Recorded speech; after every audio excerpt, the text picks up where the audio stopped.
خواجہ غریب نواز جب نئے نئے آئے نا اجمیر شریف میں تو خیمہ لگایا ہوا تھا خواجہ غریب نواز نے. خیمے میں خواجہ غریب نواز عصر سے لے کر مغرب کے وقت تک روتے رہتے تھے. ایک نوجوان اجمیر سے باہر گیا ہوا تھا پڑھنے کے لیے, کچھ عرصے کے بعد واپس آیا اور اس خیمے کے قریب سے گزر ہوا اور گزرا تو رونے کی آواز آئی. فوراً دیکھتا ہے کہ خواجہ غریب نواز رو رہے ہیں, ابھی غیر مسلم ہے, اسلام قبول نہیں کیا. فوراً گھر جاتا ہے, ماں سے پوچھتا ہے, ماں یہ مسلمانوں کا گرو کیوں روتا ہے, مسلمانوں کا بابا کیوں روتا ہے؟ میں ہر روز گزرتا ہوں, عصر سے مغرب کے مابین جو وقت ہے یہ روتا ہے. ماں نے کہا جاؤ اس سے پوچھ لو کیوں روتا ہے. وہ نوجوان خواجہ غریب نواز کے خیمے کے اندر آیا, کہا بابا میں ہر روز یہاں سے گزرتا ہوں, آپ کے رونے کی آواز آتی ہے, بتائیے آپ کیوں روتے ہیں؟ کہا جاننا چاہتے ہو میں کیوں روتا ہوں؟ میں نے ایک مدت اپنے مرشد کے ساتھ گزاری ہے, مرشد کی خدمت میں گزاری ہے, مجھے اپنے پیر کی یاد رلاتی ہے, پیر کی یاد رلاتی ہے. میں عصر سے مغرب کے وقت تک اپنے مرشد کی یاد میں روتا رہتا ہوں. اس نوجوان نے کہا اچھا میں نے تو سنا تھا کہ انسان کو جب درد ہوتا ہے, تکلیف ہوتی ہے تو تکلیف انسان کو رلاتی ہے, آپ کو تو محبت ہے, یہ محبت میں بھی انسان کو رونا آتا ہے. کہا ہاں ہاں ہے نوجوان, انسان محبت میں بھی روتا ہے. کہا تو پھر مجھے بھی رونا ہے, میں بھی رونا چاہتا ہوں, مجھے بھی رونا سکھا دیجئے. کہا تو رونا چاہتا ہے؟ رونا چاہتا ہوں. کہا ٹھیک ہے, دو شرطیں ہیں, مسلمان ہو جا اور میرا مرید ہو جا.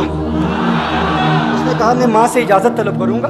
ماں کے پاس گیا اجازت لینے کے لیے. ماں نے کہا تو ضدی ہے, جب تو ارادہ کر لیتا ہے, جو ارادہ کرتا ہے تو پورا کرتا ہے, جا جو کرنا چاہتا ہے کر لے. خواجہ غریب نواز کے بارگاہ میں حاضر ہوا, عرض کرتا ہے بابا میں پھر مسلمان ہونا چاہتا ہوں, مجھے مرید کر لیجئے. خواجہ غریب نواز نے مرید کر لیا, خواجہ غریب نواز کا مرید ہو گیا. اب خواجہ غریب نواز نے کہا اب وقت سارا میرے ساتھ گزرے گا, ناشتے کے وقت خواجہ غریب نواز کے ساتھ, سحری کے وقت خواجہ غریب نواز کے ساتھ, سحر کے وقت خواجہ غریب نواز کے ساتھ, پورا دن اسے خواجہ غریب نواز کے قرب کی کچھ ایسی عادت ہو گئی, خواجہ غریب نواز کا دیوانہ ہو گیا, ان کا عاشق ہو گیا. کچھ عرصہ گزرا, خواجہ غریب نواز نے فرمایا اب تیرے لیے 3 دن کی چھٹیاں ہیں, 3 دن کے لیے چھٹیاں ہیں, 3 دن کے لیے چلا جا.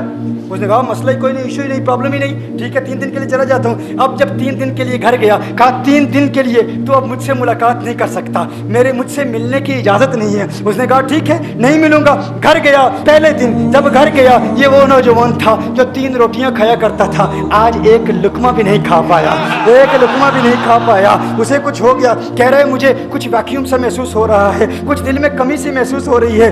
یوں وقت گزرتا گیا, رات کا وقت آیا, آنکھ نہ لگی, سو نہ پایا, مکان کی چھت پر چلا گیا. ماں نے دیکھا بیٹا چھت پر کیوں چلا گیا؟ ماں چھت پر جاتی ہے, بیٹے کیا ہوا؟ کہا پتہ نہیں ماں, میں تو فوراً سو جاتا تھا, آج نیند بھی نہیں آ رہی, آج کھانا بھی نہیں کھا پاتا. ماں تو چلی جا. ماں چلی جاتی ہے. یوں جب سحری کا وقت ہوتا ہے اس کی آنکھوں سے اشکوں کی برسات جاری ہوتی ہے, اس کی آنکھوں سے اشکوں کی برسات جاری ہوتی ہے. وہ رو رہا ہے, اس پر رکت تاری ہے. ماں آتی ہے, بیٹے کیا ہوا؟ کہا ماں مجھے پیار ہو گیا ہے, ماں مجھے محبت ہو گئی ہے, ماں مجھے عشق ہو گیا ہے. جا غریب نواز کے پاس, کہا مجھے بلا لو.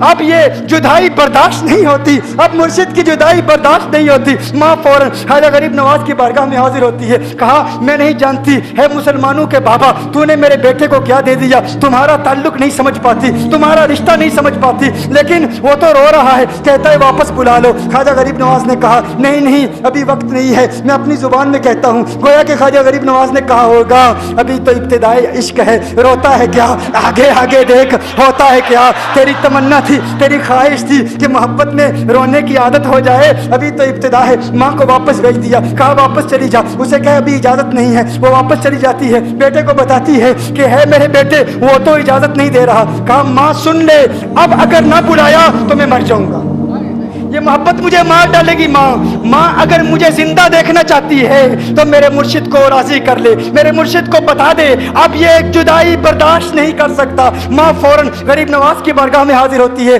کہا ہے غریب نواز کرم فرمائیے, مجھ ماں کی تمنا ہے, مجھ ماں کی آرزو ہے, وہ مر جائے گا. کہا ماں کی تمنا ہے, تیری بات مانتا ہوں, جا اسے واپس بھیج دے. وہ فوراً بھاگتا ہوا خواجہ غریب نواز کی بارگاہ میں حاضر ہوتا ہے. اس وقت خواجہ غریب نواز اپنے مریدوں کو درس دے رہے ہیں, ایک مجمع لگا ہوا ہے. وہ فوراً خواجہ غریب نواز کے دروازے پر کھڑا ہوتا ہے اور پھر مرید یہ منظر دیکھ رہے ہیں. خواجہ غریب نواز کو دیکھتا ہے, خواجہ غریب نواز اسے دیکھتے ہیں. اور میں نے کہا تھا نا نگاہ مست ملائی تو میں پلا کے اٹھے, جہاں وہ بیٹھ گئے میں قدا بنا کے اٹھے. خواجہ غریب نواز نے اس کی آنکھوں سے آنکھیں ملائی اور پوچھا اب پتا چلا محبت میں رونا کیسے آتا ہے, اب پتا چلا. اس نے کہا ہے غریب نواز کرم فرمائیے. فوراً